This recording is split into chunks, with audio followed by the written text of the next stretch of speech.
کچھ اس ادا سے یار نے پوچھا میرا مزاج، کہنا پڑا کہ شکر ہے پروردگار کا، لیکن یہاں کسی نے مزاج نہیں پوچھا، بس ہم نے یوں ہی پروردگار کا شکر ادا کر لیا کہ پاکستان ایک بہت بڑے سانحے سے بچ گیا، کیلا کہلانے سے بچ گیا۔ جی ہاں، بنانا ریپبلک اس مملکت کو کہتے ہیں، اس ریاست کو کہتے ہیں جہاں کوئی قانون نہ ہو، جہاں جس کا جی چاہے ایک دوسرے کی جان لے لے۔ عزت اتارنا بہت آسان بات ہے، بس اسی سانحے سے آج بچت ہو گئی۔ پھر شکر ادا کر لیجئے ایک دفعہ کہ پہلے ہی دنیا میں رسوائی ہو رہی ہے طرح طرح کے گھناؤنے معاملات سے، اب جو سانحہ ہوتے ہوتے رہ گیا ہے انتہائی اندوہناک ہوتا۔ ہوا یوں کہ ایک خاتون اپنے شوہر کے ساتھ لاہور کے اچھرا نامی علاقے میں شاپنگ کرنے کے لیے نکلی۔ خاتون نے جو لباس زیب تن کیا ہوا تھا، وہ اس کے اوپر جو پرنٹ تھا یا جو کچھ تحریر تھا، حلوہ، لفظ حلوہ تھا اور عربک رسم الخط تھا۔ یہ ان لاہوریوں نے، اچھرا کے لوگوں نے پہلی بار دیکھا ہوگا، لیکن میں نے خود کراچی کی بڑی بڑی ادبی محافل میں اس سے ملتے جلتے پرنٹ لوگوں کو، خواتین کو، حضرات کو بھی پہنے ہوئے دیکھا ہے۔ لٹریچر فیسٹیول میں، عالمی کانفرنس میں حضرات، خواتین ایسا کرتا زیب تن کرتی ہیں، ایسی شال پہنتی ہیں، ایسی چادر سائیڈ میں رکھتی ہیں جس میں رسم الخط ہوتا ہے، کہیں غالب کے اشعار ہوتے ہیں اور کہیں ایسا لگتا ہے جیسے کوئی خبریں ہیں، اخبار کا پرنٹ ہے، لیکن کچھ لکھا ہوتا ہے اور وہ اردو رسم الخط نہیں ہوتا، بلیک اینڈ وائٹ ہوتا ہے۔ اور سب جانتے ہیں، کبھی اس طرح کی کوئی جاہلانہ آواز نہیں اٹھی کہ یہ ادب اوڑھ لیا، ادب پہن لیا یا آیتیں اوڑھ لیں، لیکن اس خاتون کا لباس دیکھ کر وہاں اعتراض کیا گیا، سرے بازار، لبے سڑک یہ کہا گیا کہ اس نے آیتوں کی بے حرمتی کی ہے، اس نے ایسا لباس پہنا ہے جس پہ آیتیں لکھی ہوئی ہیں۔ وہ صرف رسم الخط ہے، ایک برانڈ ہے حلوہ، اور جو یہ پاکستانی ہیں، ہم سے زیادہ عرب کنٹریز جانتے ہیں، اور مصر میں چلے جائیے، وہاں تو اسی طرح کے لباس خواتین زیب تن کرتی ہیں جن میں رسم الخط ہوں، اور یہ وہیں سے ہے، یہ عربک برانڈ ہے اور وہ رسم الخط ہے، لیکن اس کا مطلب یہ نہیں ہے کہ اس پہ آیتیں لکھی ہیں یا نعوذ باللہ کسی الہامی کتاب کی بے حرمتی کی گئی ہے۔ یہ ایک فیشن ہے، ایک برانڈ ہے، خاتون نے وہ پہنا ہوا تھا اور ان کے شوہر کی موجودگی میں ہجوم نے انہیں گھیر لیا اور ان کی جان بچائی گئی، اللہ نے بچا لی۔ خاتون ہراساں ہوئیں، ان سے معافی منگوائی گئی، اور یہ وہ واقعہ ہوا ہے دل خراش جو وہ زندگی بھر تاحیات نہیں بھول سکیں گی، اور وہ لوگ جو اس واقعے کی اہمیت کو، اس کی باریکی کو اور اس کی نزاکت کو سمجھتے ہیں، وہ کانپ جائیں گے آئندہ اسے یاد کر کے، کیونکہ اس طرح کی یہ جو توہین رسالت صلی اللہ علیہ وآلہ وسلم کی آڑ میں اور اس طرح مذہبی منافرت کی آڑ میں جس طرح خاندان اجاڑے گئے ہیں، بستیاں اجاڑی گئی ہیں، جلائے گئے ہیں، خواہ مخواہ میں ہوتا کچھ نہیں ہے، لوگ اپنی منافرت کی آڑ میں جو کچھ کرتے ہیں، یہ کچھ سانحہ ہو چکا ہے وہاں، اور اب ایک ہوتے ہوتے رہ گیا ہے۔ صرف اس کا لباس دیکھ کر، لباس بھی کوئی ایسا نہیں تھا کہ اس پہ اعتراض کیا جائے، لیکن یہ لوگ سمجھ نہیں سکے اور یہ سمجھنا ہی نہیں چاہتے کہ یہ کیا ہے۔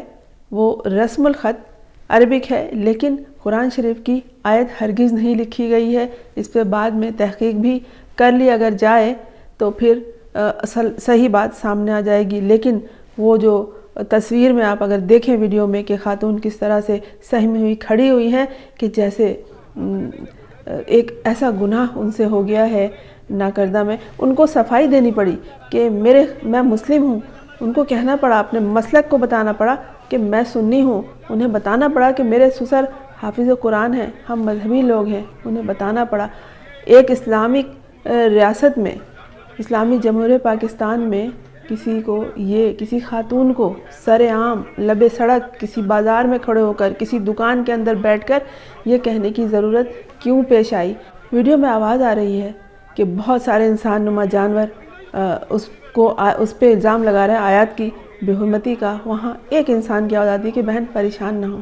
اور پھر وہاں خاتون پولیس افسر نے جس طرح بچایا، ورنہ ایسے موقع پہ ہجوم پاگل ہو جاتا ہے. ہجوم ہمیشہ جاہل کہلاتا ہے، یہ بے قابو ہوتا ہے، یہ کسی کی بات نہیں سنتا، بس یہ ایک غلط بات کا سرا پکڑ کے اور بڑے بڑے سانحے کروا دیتا ہے. اور اسی ایک سانحے سے اس دن لاہور کی بچت ہو گئی ہے، ورنہ ایک ایسی بدنامی ہوتی کہ دنیا میں تو کیا آخرت میں بھی سیاہ دھبا پاکستان کے نام پر لکھا جا سکتا تھا.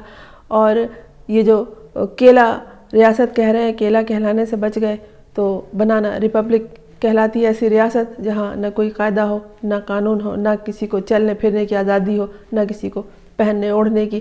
یہی سانحہ ہوتے ہوئے رہ گیا ہے. عرب ممالک جہاں کا یہ برانڈ ہے، جہاں اس طرح کی تحریریں کپڑوں پہ چھپتی ہیں، لکھی ہوتی ہیں. انگریزی میں تو ہم بہت کچھ لکھا ہوا دیکھتے ہیں، لیکن یہ رسم الخط تھا. یہی رسم الخط ہے. یہ وہ لوگ ہیں جو ہم سے، پاکستانیوں سے، پاکستان کے کٹر مذہبی لوگوں سے زیادہ جانتے ہیں. مصر کے لوگ، عرب کے لوگ جو اس طرح کے رسم الخط کے کپڑے پہنتی ہیں خواتین، کہ وہ کیا لکھا ہے کیا نہیں لکھا ہے. اس میں کسی کی توہین کا کوئی پہلو نہیں ہے. وہ ایک برانڈ ہے، وہ ایک فیشن ہے. بس اس میں رنگ تھے، یہ رنگ ان لوگوں کی آنکھوں کو چبھے ہوئے. صاف صاف واضح طور پر حلوہ لکھا ہے، بس اسے حلوہ سمجھ کے وہ ہڑپ کرنا چاہ رہے تھے، نہیں ہو سکا اور بچ گئی وہ خاتون اور وہ شہر بچ گیا. ایک پاکستان ایک بڑی رسوائی سے بچ گیا. خدا ہم سب کو باتوں کو سمجھنے کی صلاحیت عطا کرے. خاتون کہہ رہی تھی کہ میرے سسر حافظ قرآن ہیں، اگر یہ کپڑا کچھ ایسا ہوتا تو اس کے گھر میں منع کیا جاتا. یہ عربک برانڈ ہے، مصر میں مشہور ہے. یہ ہم وہ زیادہ سمجھتے ہیں کہ اس میں آیتوں کا یا مذہبی کتابوں کا یا الہامی کتابوں کا کتنا عمل دخل ہے. خدا نخواستہ کہ خاتون نے آیت کو اوڑھ لیا یا آیت کو پہن لیا اور اس کو وہاں سے جان بچا کے ہجوم کے ہاتھوں سے نکالا گیا ہے.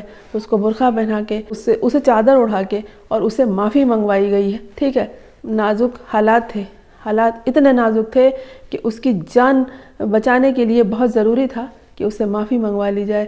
اور اس نے یہ سمجھداری کا کام کیا کہ معذرت کی، لیکن افسوس ہوا، دکھ ہوا کہ ایک ناکردہ گناہ کی سزا، ایک ناکردہ غلطی کی سزا. یہ غلطی بھی نہیں ہے. اس نے کہا کہ یہ مجھ سے غلطی ہو گئی ہے، لیکن یہ غلطی نہیں ہے.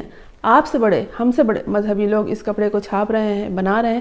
یہ ایک برانڈ ہے، اس کی باقاعدہ ماڈلنگ ہوتی ہے اور اسے دنیا دیکھتی ہے، پہنتی ہے، اوڑھتی ہے. ایک انوکھی بات ہو گئی اگر کسی خاتون نے سر تاپا ایک ایسا لباس پہن لیا جو طویل بھی ہے. یہ نہیں کہ کوئی چھوٹی سی شرٹ پہنی ہوئی تھی انہوں نے، ان کی قمیص کا دامن بہت وسیع تھا. لیکن بس جو ہونا ہے وہ ہو گیا. عقل سے پیدل لوگوں کو ذرا سی بات سمجھ میں نہیں آتی کہ اس طرح کے جو پرنٹ کے کپڑے اگر پاکستان آ بھی جائیں تو اسے روکا جاتا ہے، بتایا جاتا ہے کہ آپ نے دیکھا نہیں کہ ایک چپل پر اگر کوئی ایسا پرنٹ ہو، اس میں کوئی مذہبی نام آتا ہو، تو لوگ اسے پھیلاتے ہیں کہ بھائی اسے پاکستان میں روکو. ہم تو بچوں کے دودھ کے ڈبوں کو روکتے ہیں کہ یہ فلاں ملک سے آ رہا ہے، اسے روک دو، اس ملک نے یہ کیا ہے، وہ کیا ہے، گستاخی کی ہے، یہاں کی کوئی چیز نہ آ جائے. خدا نخواستہ یہ گستاخی نہیں تھی. یہ ایک معصوم عورت کو سر عام ہجوم نے ہراساں کیا ہے اور اس کے لباس پہ تنقید کی ہے اور پاکستان کو ریپبلک بنانے کی کوشش کی ہے. یہ ہو نہ سکا اور اللہ اس ملک پہ مہربان ہے اور مزید مہربان رہے گا. دوستوں، بات کی نزاکت کو سمجھنا چاہیے. اس خاتون نے وہ کپڑا خود نہیں چھاپا تھا، اس نے عرب کنٹریز سے اسے خریدا تھا. وہیں کی کمپنی ہے جو بنا رہی ہے اور اس پہ لکھا ہے جو کچھ لکھا ہے حلوہ. بات کی نزاکت کو ہمیشہ سمجھنے کی کوشش کریں. اور ہجوم ہمیشہ پاگل، جاہل، بے وقوف ہوتا ہے، لوگوں کی جان لے لیتا. وہاں بھی اس خاتون کی جان لینے کے در پہ تھے، وہ بچ گئی.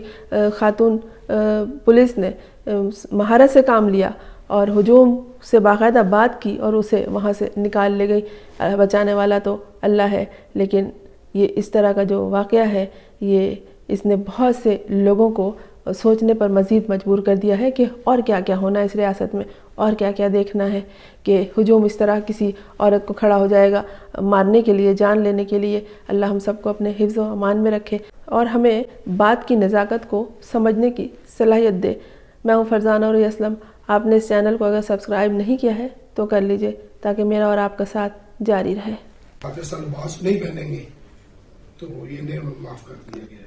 السلام علیکم. میں اچرا بازار گئی اور میں نے یہ جو کرتا پہنا تھا یہ میں نے ڈیزائن سمجھ کے لیا ہے. مجھے نہیں پتا تھا اس پہ کچھ اس طرح کا لکھا ہے جس سے لوگ یہ سمجھیں گے کہ یہ شاید کوئی عربی لکھی ہے, اور میری ایسی کوئی نیت نہیں تھی, اور یہ جو بھی ہوا لا علمی میں ہوا ہے. لیکن میں پھر بھی معافی مانگتی ہوں.